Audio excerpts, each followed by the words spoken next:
For today's video mga kamaster, dito tayo ulit sa ilog. Try natin ang huli dito ng palos or anumang isda. Kung makukuha tayo mga kamaster. Yan po, panoorin na lang natin. Ito na mga kamaster, yung unang silip natin sa bato. Buta agad, may nakuha na agad. Paliling mga master. Yung videographer pala natin ay yung bunso kong kapatid mga master. Yan o, siya yung nagbibideo sa atin. Ito yung pangalawang silip natin mga master. May nakuha na naman tayo dito mga master. O, yan, paliling naman mga master.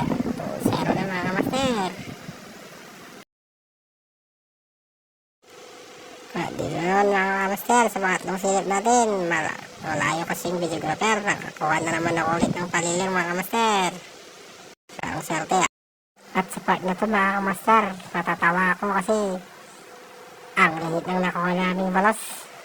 Kala ko kasi malaki, duling pala yung gamit natin na goggles. Naduling ako dun ah. Kala ko malaki, tuwang-tuwa pa yung kapatid ko. Gusto niya daw kunin kasi patay na mga master. Yan lang po ang aming video ngayon mga master. Please like and share my video and follow my page mga master. Ito po, Master Vlog. Yan po yung isang akong account mga master. Maraming salamat po. God bless.